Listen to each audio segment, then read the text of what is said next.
Pedro Sánchez Prieto Borja, doctor en Lingüística por la Universidad Complutense de Madrid y actualmente catedrático de Lengua Española en la Universidad de Alcalá desde 2003, donde dirige grupos de investigación, entre otros el grupo GITE, que ha elaborado el corpus de documentos españoles anteriores a 1700, un elemento valiosísimo para los estudiosos de la lingüística histórica.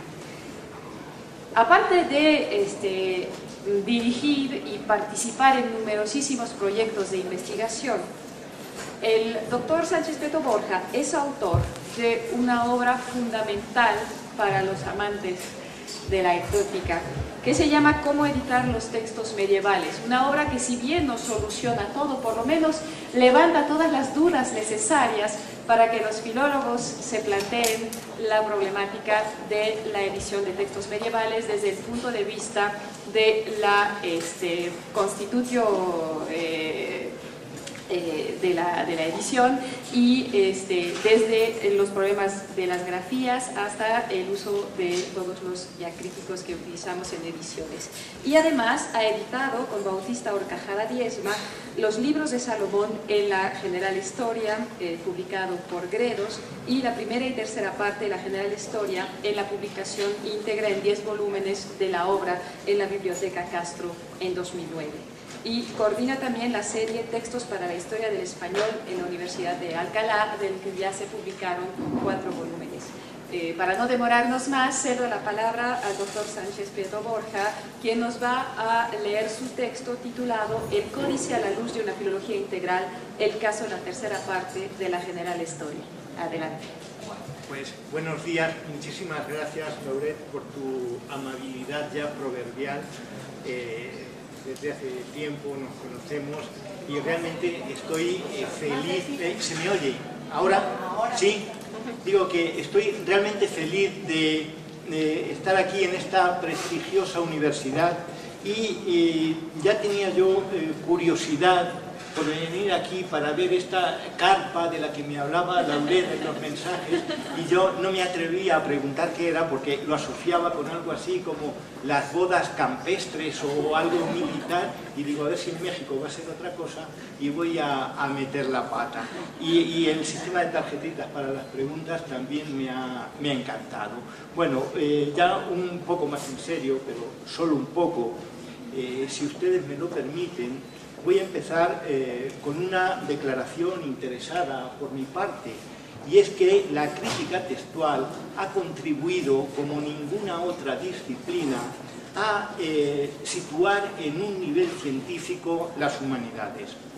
Puedo decir esto sin sonrojo ninguno, porque estoy pensando ante todo en la aplicación a la Biblia y a los textos clásicos en soportes que van del papiro al pergamino y de este al papel, en ediciones monumentales como la benedictina de la Vulgata, publicada desde 1926 en Roma, o en los líricos griegos de Rodríguez Adrados, en esos 2 volúmenes extraordinarios de 1990.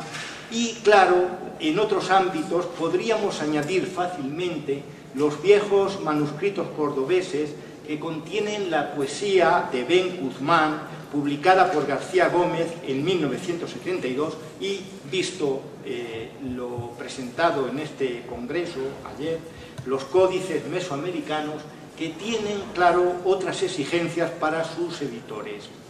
Y ello es así por la metodología aplicada que se orienta a la recuperación de los textos para nuestro tiempo, para el tiempo en que vive el editor. Pero el método es una exigencia del objeto, y en la tarea de edición confluyen muchos y muy diversos saberes, y a su vez la edición es fuente de todos ellos. Si tomáramos como ejemplo las crónicas de Indias, salta a la vista enseguida su interés literario para la historia de la narración, de la renovación del modelo historiográfico, de la biografía moderna, si se quiere, también el interés lingüístico, el histórico general para el estudio de las mentalidades, por ejemplo, y quizá el que muchos consideran el más importante, el antropológico. Y no se trata solo de que estas disciplinas aprovechen el texto que prepara el editor, es que todas ellas son necesarias para poder editar el texto. Por ejemplo, la identificación de los pueblos mencionados ya en los comentarios reales del Inca Garcilaso de la Vega requiere un conocimiento del mundo precolombino que generalmente escapa a quien acceda a esos textos desde una óptica puramente literaria. Son necesarios, como digo, conocimientos múltiples y decían los enciclopedistas franceses que filólogo era aquel que sabía de todo pero no sabía de nada. Creo que no les faltaba la razón. El texto no se ofrece a editores y lectores libre de toda desconfianza. Antes, al contrario, las trampas que nos tiende son continuas. Ni siquiera se libra nuestra época, en la que el proceso de edición es sencillo y directo. El autor entrega el texto en formato electrónico al editorial y la edición y corrección de pruebas se simplifica y abarata, y ahí es donde vamos. Ya hubieran querido algo así los Kronberger en Sevilla, editores en 1512 del libro del caballero Cifar. No estoy seguro, con todo, de que ahora haya menos erratas que en los tiempos de la imprenta manual. El error es consustancial a la copia, ya se sabe. La errata persigue al editor como al ratón el gato, pero prometo que esta misma frase la he oído formulada como el ratón al gato. Y claro, eso ya sí que no. En fin, no vamos a seguir por ahí. Todo ello es sin duda una invitación a la humildad. Decía Tim William Mason en su crítica textual sobre textos ingleses de 1994 que nuestro conocimiento de la literatura de una época pasada, la construcción misma de esa literatura, depende de un hecho casual, la conservación de códices. Con otros códices perdidos y conservados, otra sería la historia. Si del libro de Buen Amor, que Laurent Codinas conoce muy bien, solo tuviéramos el testimonio del manuscrito T que elimina pasajes escabrosos. Bueno, pasajes escabrosos para la mentalidad de este copista. Por ejemplo, los amoríos de una monja, pues pensaríamos que el autor, Juan Ruiz, fue un autor mucho más mojigato de lo que en realidad fue.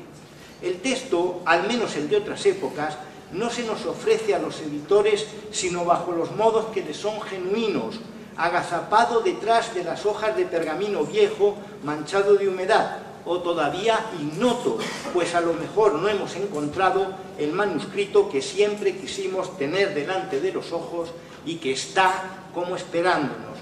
Pero hablar de manuscrito es una obviedad, y libro, manuscrito, un pleonasmo. Mejor solo libro, ya se ha dicho aquí, para significar que en la época de la que nos vamos a ocupar solo se escribía a mano. Y a la visión actual, desde la perspectiva de la historia literaria, es anacrónica, digamos, si solo nos fijamos en los aspectos textuales y no en los codicológicos, en los iconográficos. Así, por ejemplo, Víctor Branca examinó la increíble circulación del Decamerón de Boccaccio en ambientes burgueses y financieros, dice, aunque a mí la palabra me da miedo, para demostrar que no se trataba de códices de escritorios profesionales, sino que fue profusamente copiado por lectores por su propio placer. Y claro, esto explica la increíble variedad textual que creo que no tiene parangón en ningún otro texto. Ahora, esta mañana mismo veía en internet anunciado precisamente un congreso sobre la lectura del Decamerón de Boccaccio, y creo que ese congreso está justamente justificado por esto.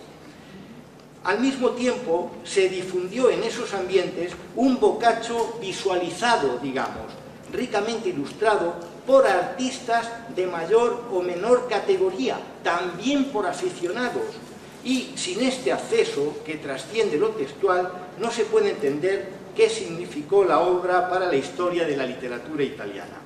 La materialidad del códice, en definitiva, no puede separarse de la indagación sobre sus contenidos, sobre el texto, porque, como vamos a ver en el caso que nos va a ocupar, esta materialidad forma parte de la recepción de la obra, de cómo era entendida, leída, de su función cambiante a lo largo del tiempo.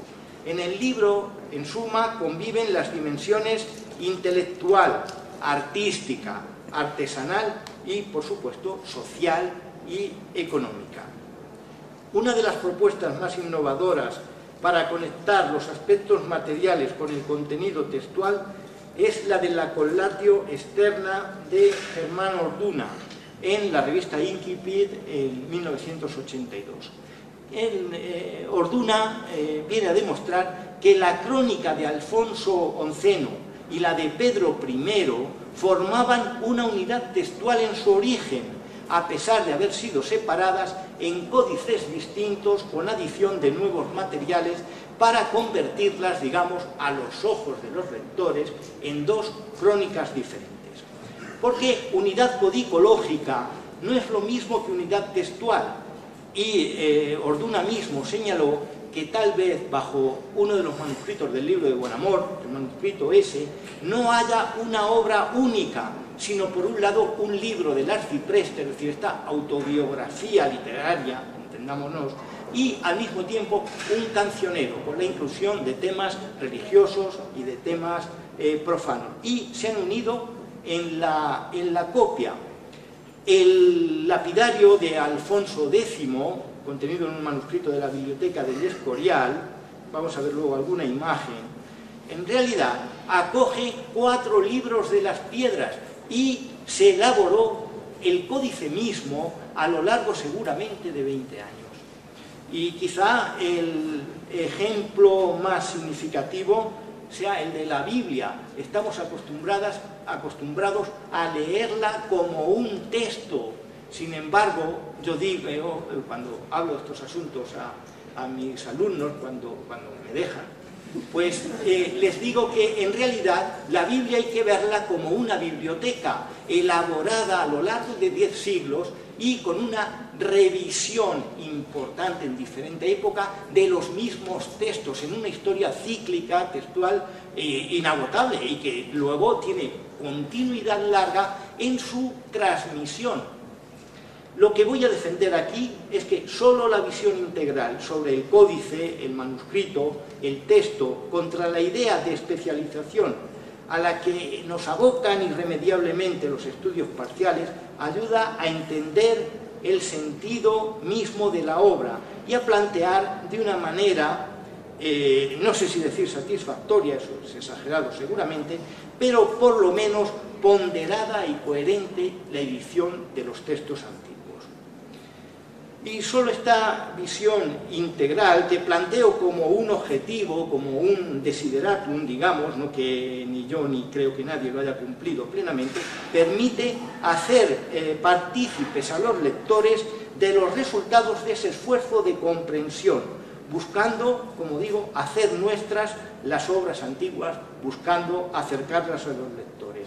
Y al decir esto quiero afirmar también la función social de la filología, que no veo como un saber solo destinado a los especialistas. El caso que voy a presentar es bastante llamativo y me atrevo a decir que paradigmático, casi la prueba del 9 sobre los métodos de la crítica textual, pues nos obliga a plantear en toda su radicalidad el sentido y finalidad de nuestra tarea de editores. Vamos a emprender este viaje de 35 o 40 minutos todavía, sí.